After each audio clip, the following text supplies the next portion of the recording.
Hello class 12 कैसे हैं आप सब। This is lecture number 5 on accounting ratio और इस लेक्चर में अपन डील करने वाले हैं प्रॉफिटेबिलिटी रेशो। चलिए शुरू करते हैं लेक्चर को पहले रिवीजन के साथ।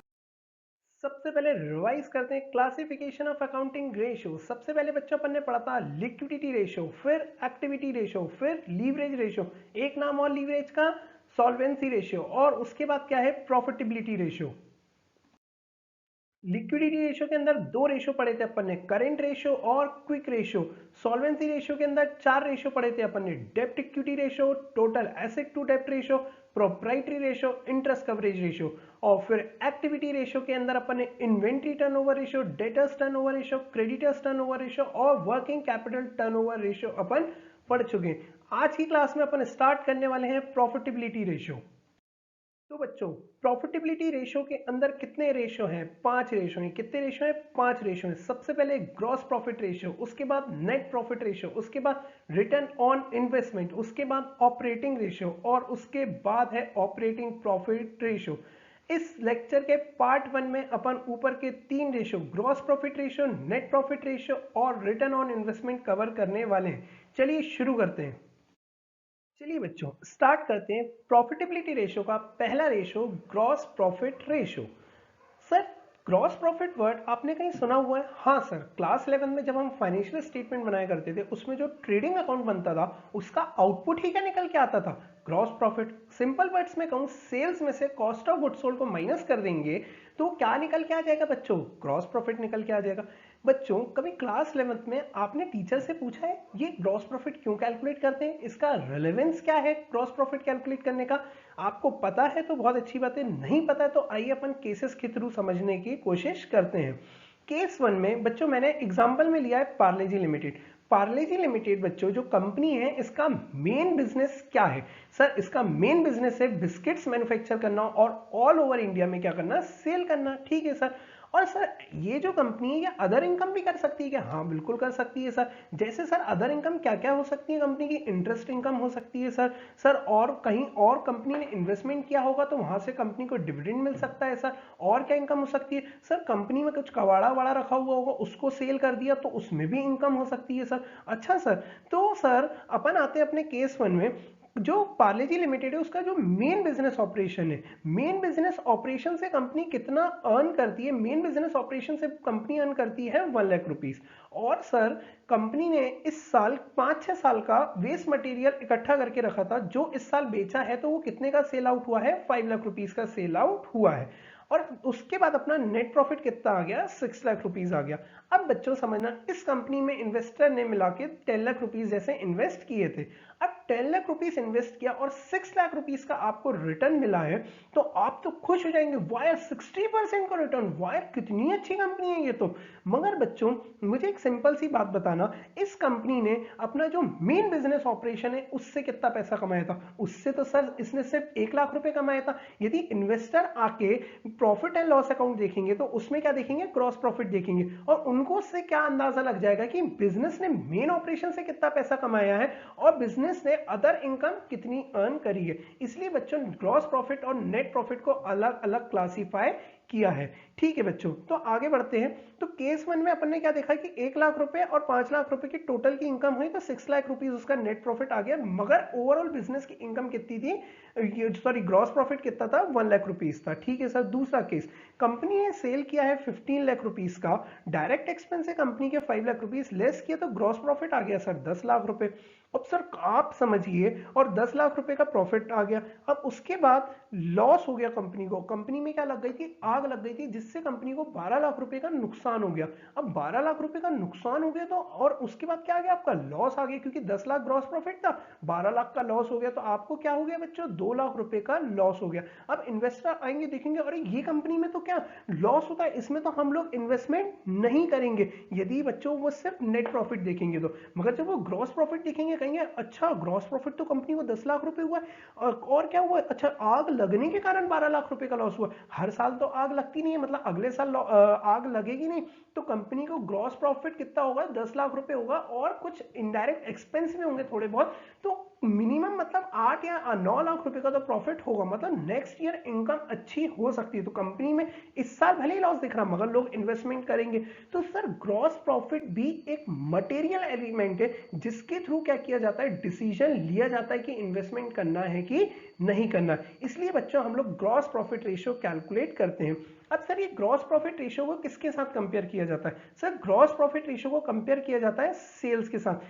सर जैसे कि 10 लाख रुपए की सेल्स हुई है, उस 10 लाख रुपए में हमें कितना ग्रॉस प्रॉफिट हुआ है, उस प्रॉफिट के थ्रू इसका कंपैरिजन करके हम लोग क्या निकाल देते हैं, रेशियो निकाल देते। तो सर इसका फॉर्मूला क्या हुआ, gross profit upon sale multiply by 100। बच्चों जो मैंने आपको समझाया वो स्क्रीन पे लिखा हुआ है। Gross profit ratio is a profitability ratio that show a relationship between gross profit and total net sales revenue. Net sales revenue का मतलब बच्चों है credit sale plus cash sales minus sales return. ठीक है बच्चों, और it is a popular tool to evaluate the operational performance. Operation business का जो मेन ऑपरेशन है उसके थ्रू कितना प्रॉफिट आ रहा है वो हम लोग को इवैल्यूएट करने में ये टूल हमारी हेल्प करता है। The ratio is computed by dividing the gross profit figure by net sales. यही अपन ने पढ़ा है। चलिए आगे बढ़ते हैं। ग्रॉस प्रॉफिट को कैसे कैलकुलेट कर सकते हैं, सेल्स में से कॉस्ट ऑफ गुड्स सोल्ड को माइनस कर देंगे तो आप क्या आ जाएगा बच्चों, अपना ग्रॉस प्रॉफिट आ जाएगा। और दूसरा तरीका क्या हुआ है, sales plus closing stock minus opening stock minus net purchase minus direct expense. और सर इतना सारा कैसे याद कर रखेंगे, ये तो बहुत टफ चीज बता दी। अरे ये बचपन से आप लोग करते हुए आए हो। आप लोग ग्रॉस प्रॉफिट कैसे निकालते थे, टी शेप अकाउंट में ये 80 ये आपका क्लोजिंग स्टॉक होता था, ये सेल्स होता था, इसमें से ओपनिंग स्टॉक को माइनस कर देते थे, परचेजेस को माइनस कर देते और कोई डायरेक्ट एक्सपेंस होता था तो उसको माइनस कर देते, इसको ऐड करके यहां वाले आइटम माइनस कर देते तो आपका क्या निकल के आ जाता था बच्चों, आपका निकल के आ जाता था ग्रॉस प्रॉफिट। यहां पे भी तो मैंने यही किया है, sales plus closing stock minus opening stock minus net purchase minus direct expense. तो बच्चों इसमें कुछ स्टफ नहीं है, बहुत सिंपल बात है। और सर सेल्स का मैं आपको समझा चुका हूं, नेट सेल्स। नेट सेल्स क्या होती है, cash sales plus credit sales minus sales return. चलिए चलिए बच्चों अपन कुछ क्वेश्चन सॉल्व करते हैं जिसके थ्रू अपन इस रेशियो को और अच्छे से समझने की कोशिश करते हैं। इस क्वेश्चन में बच्चों आपको क्या क्या डेटा गिवन है, आपको ओपनिंग इन्वेंट्री गिवन है, आपको परचेज गिवन है, आपको डायरेक्ट एक्सपेंस गिवन है, आपको क्लोजिंग इन्वेंट्री गिवन है, और उसके बाद इन्वेंट्री एक्सपेंस गिवन है, selling and distribution expense given है, और उसके बाद क्या दिया है, revenue from operation net sales given है। कैलकुलेट करना है gross profit ratio. Gross profit ratio का बच्चों फॉर्मूला क्या पड़ा है, gross profit upon net sales. अब सर हमें सबसे पहला एलिमेंट क्या चाहिए, ग्रॉस प्रॉफिट, दूसरा क्या चाहिए, नेट सेल। नेट सेल्स तो क्वेश्चन में गिवन है 10 लाख रुपीस, तो ये 10 लाख रुपीस उठा के अपन ने यहाँ पे रख दिया। अब अपन को चाहिए बच्चों ग्रॉस प्रॉफिट। अब ग्रॉस प्रॉफिट कैसे कैलकुलेट करें सर, ग्रॉस प्रॉफिट कैलकुलेट करने के लिए बच्चों आप क्या कर सकते हो, दो अप्रोच से कर सकते हो, या तो सेल्स में से cost of goods sold minus कर दो, या आप जो मैंने दूसरा फॉर्मूला बताया उसके थ्रू कर सकते हैं। सर इस केस में अपन ने क्या किया, कॉस्ट ऑफ गुड्स सोल्ड लेके किया। सर ये कॉस्ट ऑफ गुड्स सोल्ड तो क्वेश्चन में गिवन नहीं है, तो बच्चों कॉस्ट ऑफ गुड्स सोल्ड क्या होता है, opening inventory plus purchase plus direct expense minus closing inventory. इन तीन आइटम को प्लस करके क्लोजिंग इन्वेंट्री को माइनस कर देंगे तो आपका क्या आ जाएगा, आपका क्या आ जाएगा, cost of goods sold. Sir ये आपका एडमिनिस्ट्रेटिव एक्सपेंस और सेलिंग एंड डिस्ट्रीब्यूशन एक्सपेंस नहीं हो बच्चों, ये होते हैं इनडायरेक्ट एक्सपेंस। इनडायरेक्ट एक्सपेंस का कोई भी रोल नहीं होता है ग्रॉस प्रॉफिट कैलकुलेट करने में। ठीक है, तो बच्चों हम लोगों ने नेट सेल्स में से क्या किया, कॉस्ट ऑफ गुड्स सोल्ड को माइनस कर दिया, तो हमारा क्या निकल के आ गया, ग्रॉस प्रॉफिट, जो कि कितना है 6,45,100। उसको अपन ने फॉर्मूले में रखा तो हमारा ग्रॉस प्रॉफिट कितना निकल के आ गया, 64.51। बोलो बच्चों समझ में आया। चलिए बढ़ते हैं दूसरे क्वेश्चन की तरफ। चलिए बच्चों एक मजेदार क्वेश्चन आपके सामने, calculate gross profit ratio from the following data. Gross profit कैसे निकलता है, gross profit upon net sales. अब क्वेश्चन में क्या डेटा गिवन है, एवरेज इन्वेंट्री गिवन है, इन्वेंट्री टर्नओवर रेशियो गिवन है। सर ये हमें क्यों गिवन है, हमें तो ये चाहिए नहीं है, देखते हैं। ठीक है, एवरेज ट्रेड रिसीवल गिवन है, ट्रेड रिसीवल टर्नओवर रेशियो गिवन है, ये भी क्यों गिवन है, इसका तो कोई रिक्वायरमेंट नहीं, अभी देखते हैं। फिर क्या गिवन है, cash sales 25% of net sales. जो बच्चों टोटल सेल्स है ना उसमें से 25% क्या है, कैश सेल से और 75% फिर क्या होगी, क्रेडिट सेल होगी सर। ठीक है सर। अब सर इस क्वेश्चन में ग्रॉस प्रॉफिट भी गिवन नहीं है, सेल्स भी गिवन नहीं है, तो सर हम लोग उसे निकाल लेंगे। सर अब उसे हम कैसे कैलकुलेट करेंगे, सबसे पहले हम लोग क्या, हमें जो डेटा गिवन है उसके थ्रू हम लोग कुछ ना कुछ डेटा रिट्रीव करने की कोशिश करेंगे, जिसके थ्रू अपन अपने मकसद तक पहुंच पाएंगे, अपने आंसर तक पहुंच पाएंगे। सबसे पहले आपको गिवन है एवरेज इन्वेंट्री 3,20,000 और इन्वेंट्री टर्नओवर रेशियो गिवन है। इन्वेंट्री टर्नओवर रेशियो अपन ने पढ़ा था, इसका फॉर्मूला क्या होता है, cost of goods sold, cost of goods sold upon average inventory. तो यहां से हम लोग कॉस्ट ऑफ गुड्स सोल्ड निकाल सकते हैं क्या, हाँ सर निकाल सकते हैं। Sir cost of goods sold का क्या करेंगे, जब सेल्स निकल आएगी तो उसमें से कॉस्ट ऑफ गुड्स सोल्ड को माइनस कर देंगे तो ग्रॉस प्रॉफिट निकल के आ जाएगा। ठीक है सर। चलिए, तो एवरेज जब हम लोग इन्वेंट्री टर्नओवर रेशियो और एवरेज इन्वेंट्री को फॉर्मूले में रखेंगे तो हम लोगों को क्या मिल जाएगा, कॉस्ट ऑफ गुड्स सोल्ड मिल जाएगा। ठीक है। उसके बाद क्या दिया है, एवरेज ट्रेड पेबल गिवन है 4 lakh rupees, trade receivable turnover ratio given है 6 टाइम। अच्छा, ट्रेड रिसीवेबल टर्नओवर रेशियो का फॉर्मूला क्या पढ़ा था बच्चों अपन ने, इसका सर जो फॉर्मूला पढ़ा था, net credit sales upon average debtors, average trade receivable. तो यहां से हमें क्या मिल सकती है, क्रेडिट सेल मिल सकती है। अब सर हम लोग को क्रेडिट सेल मिल जाएगी तो हम लोग उसको उससे क्या बना लेंगे, टोटल सेल बना लेंगे। अब क्योंकि हम लोग को गिवन है कैश सेल क्या है 25% है नेट सेल का, तो जो क्रेडिट सेल आएगी वो 75% होगी, तो उसको अपन रेसिप्रोकल करके 100% निकाल के टोटल सेल निकाल लेंगे और उस टोटल सेल में से कॉस्ट ऑफ गुड्स सोल्ड को माइनस कर देंगे तो क्या आ जाएगा, ग्रॉस प्रॉफिट आएगा। बोलो बच्चों समझ में आया। चलिए बढ़ते हैं सॉल्यूशन की तरफ। तो जैसा अपन ने बच्चों बात करी थी, इन्वेंट्री टर्नओवर रेशियो क्वेश्चन में गिवन था 8 टाइम्स, एवरेज इन्वेंट्री गिवन था 3,20,000। उसके फॉर्मूले में रख के अपन ने क्या कैलकुलेट कर लिया बच्चों, कॉस्ट ऑफ गुड्स सोल्ड, जो कि अपना कॉस्ट ऑफ गुड्स सोल्ड कितना आया, 25,60,000। ठीक है बच्चों, कॉस्ट ऑफ निकल के आ गया अपना। अब उसके बाद अपन क्या निकालेंगे बच्चों, net credit sale. Net credit sale कैसे निकालेंगे, ट्रेड रिसीवेबल टर्नओवर रेशियो अपन को 6 टाइम गिवन है, एवरेज ट्रेड रिसीवेबल अपन को 4 लाख गिवन है। जब अपन इस फॉर्मूले में उसको रखेंगे तो हमारा नेट क्रेडिट सेल निकल के आ जाएगा 24 लाख। अब हमारा नेट क्रेडिट सेल भी निकल के आ गया। ये जो क्रेडिट सेल है वो यदि 75% है तो बच्चों टोटल सेल निकाल सकते हैं अपन, हाँ sir 25% of total sale plus credit cell. तो टोटल सेल अपन ने कितनी कैलकुलेट कर ली, रेसिप्रोकल करके भी इसे कैलकुलेट कर सकते हो, तो कितना आ जाएगा बच्चों अपना 75% यदि 24 लाख है तो अपना 100% कितना होगा, 32 लाख रुपीज होगा। ये अपनी टोटल सेल भी निकल के आ गई।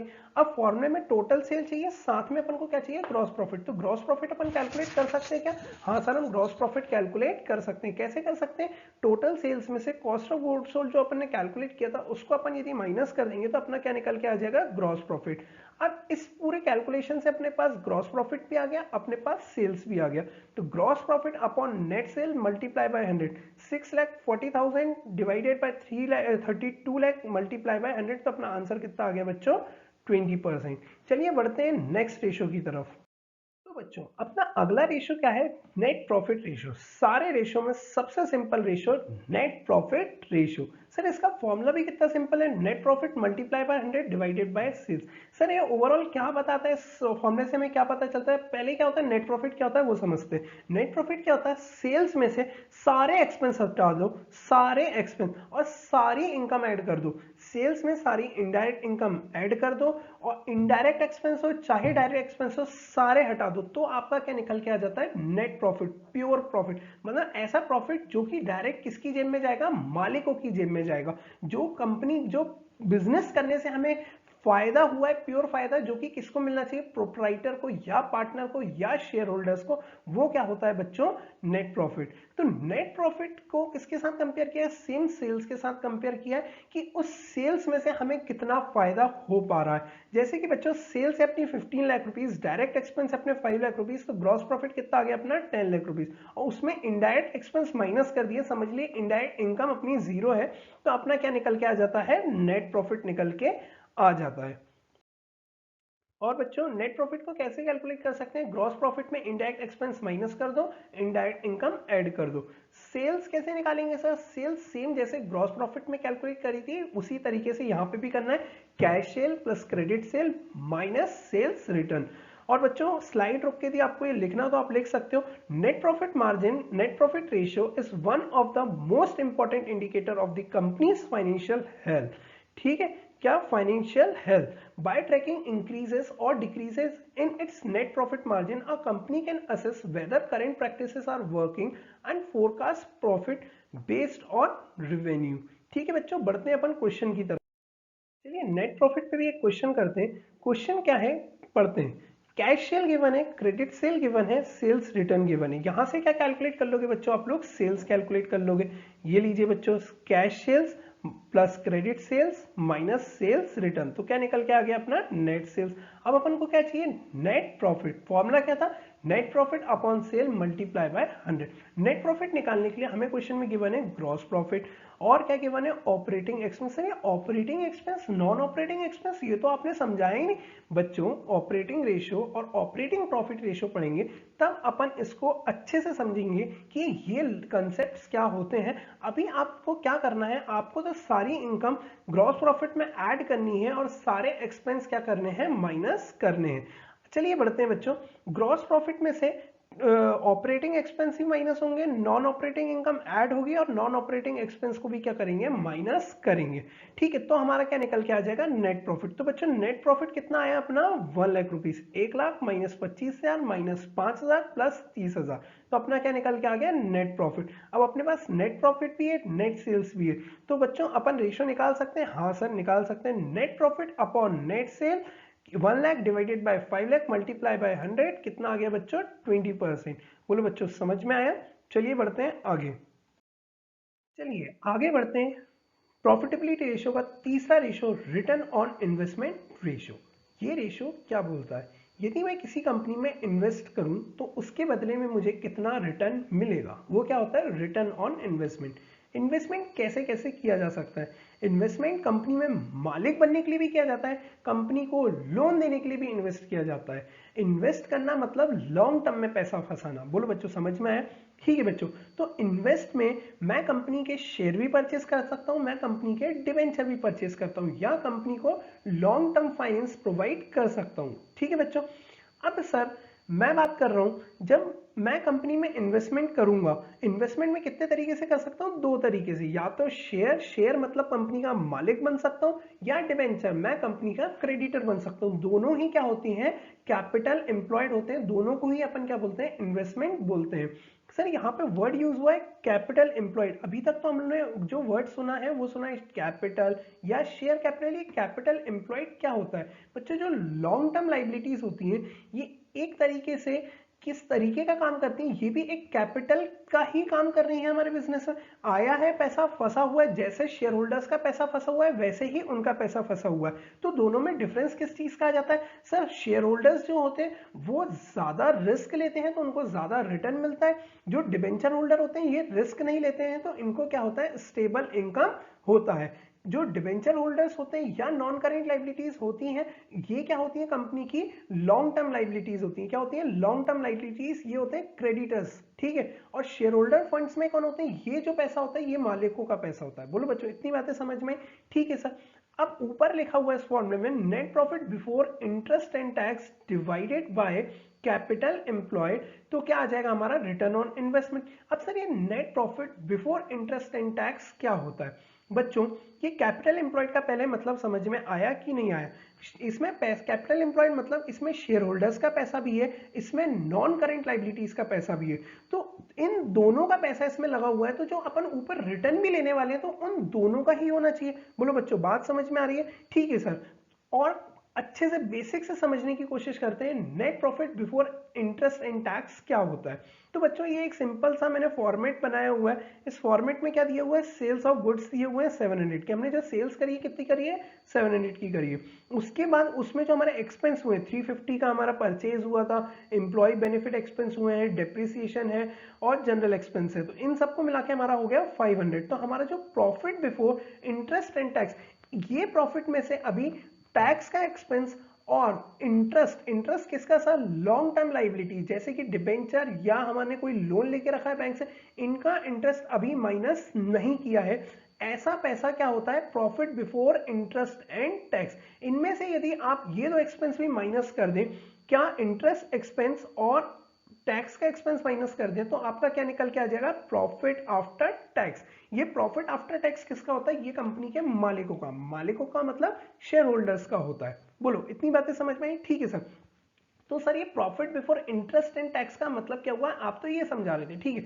तो profit before interest and tax, ये जो प्रॉफिट रखा हुआ है इसमें किस किस का पैसा बचा हुआ है। एक तो इंटरेस्ट एक्सपेंस, इंटरेस्ट एक्सपेंस मतलब जो लॉन्ग टर्म लाइबिलिटी है ना, उनका पैसा अभी हम लोगों ने पे नहीं किया। और दूसरा किसका पैसा बच गया, मालिकों का पैसा बच गया।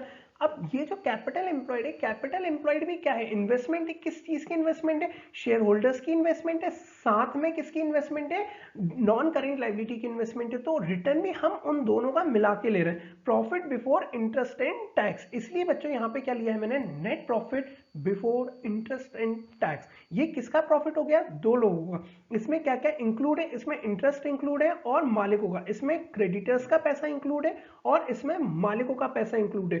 ये दोनों का जो प्रॉफिट होता है अपन इसको क्या बोलते हैं, net profit before interest and tax. उसको किससे डिवाइड कर देंगे, कैपिटल एम्प्लॉयड। कैपिटल एम्प्लॉयड क्या होता है बच्चों, share holder funds plus non current liabilities, इन दोनों को प्लस कर देंगे और ऊपर उनका अपन रिटर्न रख देंगे। तो क्या निकल के आ जाएगा, रिटर्न ऑन इन्वेस्टमेंट। चलिए एक क्वेश्चन सॉल्व करने से पहले ये आप नोट कर लीजिए, कैपिटल एम्प्लॉयड क्या होता है, share holder fund plus non current liability. Return on investment is a performance measure used to evaluate the efficiency of an investment or compare the efficiency of a number of different investment. ROI tries to directly measure the amount of return on a particular investment relative to the investment cost. ठीक है, तो आते हैं अपन question की तरफ। Question क्या है, calculate करना है इसमें रिटर्न ऑन इन्वेस्टमेंट। अभी अपन ने रिटर्न ऑन इन्वेस्टमेंट का फॉर्मूला पढ़ा, net profit before interest and tax divide by capital employed multiply by 100, क्या आ जाएगा हमारा, रिटर्न ऑन इन्वेस्टमेंट। तो net profit before interest and tax given है 2,50,000, कैपिटल एम्प्लॉयड गिवन है 10 लाख रुपीज। तो उसको अपन क्या करेंगे, फॉर्मूले में रख देंगे।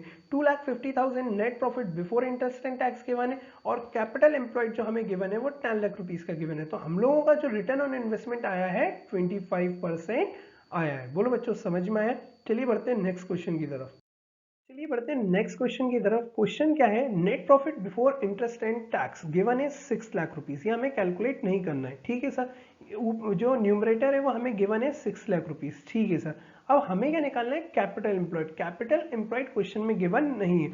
अब सर उसे कैसे कैलकुलेट करेंगे, तो बच्चों समझना, क्वेश्चन में नेट फिक्स एसेट गिवन है 20 lakhs, net working capital given है 10 लैक्स और क्या गिवन है, करेंट एसेट्स गिवन है। अच्छा सर मुझे एक बात बताओ, ये पता है आपको एसेट साइड का टोटल और लाइबिलिटी साइड का टोटल बराबर होता है, ठीक है सर। अब हमें निकालना क्या है, हमें निकालना है शेयर होल्डर फंड और नॉन करेंट लाइबिलिटी और उसके साथ नीचे क्या रखी होगी, करेंट लाइबिलिटी रखी होंगी। इन तीनों आइटम को मिलाकर लाइबिलिटी का टोटल बनेगा और इधर से फिक्स एसेट और करंट एसेट को मिला दोगे तो क्या बन जाएगा, एसेट का टोटल बन जाएगा। अच्छा एसेट का टोटल और लाइबिलिटी का टोटल बराबर होगा, उसमें से यदि मैं करंट लाइबिलिटी को माइनस कर दूं, किस में से, लाइबिलिटी के टोटल में से करंट लाइबिलिटी को माइनस कर दूं तो क्या बचेगा, current non current liability plus share holder funds. बोलो इतनी बातें समझ में। क्वेश्चन में हमें वर्किंग कैपिटल गिवन है 10 लाख रुपीस, कितनी गिवन है, 10 lakh rupees. Current asset given है 11 लाख रुपीस। अब बच्चों वर्किंग कैपिटल कैसे कैलकुलेट होती है, current asset minus current liability. तो इसके थ्रू मैं लाइबिलिटी कैलकुलेट कर सकता हूं क्या, हाँ। लाइबिलिटी कितनी आ गई मेरी, 1 लाख रुपीस आ गई, कितनी आ गई, 1 लाख रुपीस, ठीक है बच्चों। उसके बाद अब लाइबिलिटी, कौन सी लाइबिलिटी आ गई है, करंट लाइबिलिटी आ गई है मेरे पास। अब मुझे एसेट साइड का टोटल निकालना है। एसेट साइड का टोटल कैसे निकलेगा, fix asset plus current asset. 20 lakh में 11 लाख जोड़ देंगे, कितना जाएगा, 31 लाख। और उसमें से मैं करंट लाइबिलिटी को माइनस कर दूंगा तो मेरा जो अमाउंट बचेगा वो क्या बचेगा, शेयर होल्डर फंड्स का और करंट लाइबिलिटीज का। बोलो बच्चों बात समझ में आ रही है। तो बच्चों मैंने क्या कैलकुलेट कर लिया, capital employed net fix asset plus net working capital. बच्चों जिस तरीके से मैंने बताया उस तरीके से भी निकाल सकते हैं। और नेट वर्किंग कैपिटल क्या होता है, current assets minus current liabilities. तो सर डायरेक्टली भी आप कर सकते हैं, 20 लाख प्लस 10 लाख 30 लाख रुपीज। तो ये 30 लाख रुपीस आपने कैपिटल एम्प्लॉयड में रख दिया तो आपका 20% क्या आ गया, रिटर्न ऑन इन्वेस्टमेंट। बच्चों अभी भी कोई डाउट हो, मेरा इसके बाद वाली स्लाइड में नंबर गिवन होगा, आप बिल्कुल डाउट पूछ सकते हो, मुझे फ्रीली कॉल कर सकते हो। आप हमारा मार्जिनल क्लासेस का ऐप डाउनलोड कर सकते हो, उसमें भी आप डाउट पूछ सकते हो। ठीक है बच्चों, इसी के साथ अपन आज की क्लास को खत्म करते हैं। तो मेनली आज की क्लास में प्रॉफिटेबिलिटी रेशो के 3 रेशो अपन कंप्लीट कर चुके हैं। इसका एक पार्ट और आएगा जिसमें अपने 2 रेशो और कवर होंगे। ठीक है बच्चों, इसी के साथ अपने पूरे रेशो का कंसेप्ट कंप्लीट हो जाएगा। इसके बाद मैं कंप्लीट एक वीडियो डालूंगा जिसमें मैं आपको अच्छे अच्छे क्वेश्चंस की प्रैक्टिस कराऊंगा। और बच्चों, मैंने प्रैक्टिस शीट अपलोड की हुई है मार्जिनल क्लासेस के ऐप पे, तो वहां से आप डाउनलोड कर सकते हैं और खुद से भी प्रैक्टिस कर सकते हैं। ठीक है बच्चों, थैंक यू सो मच।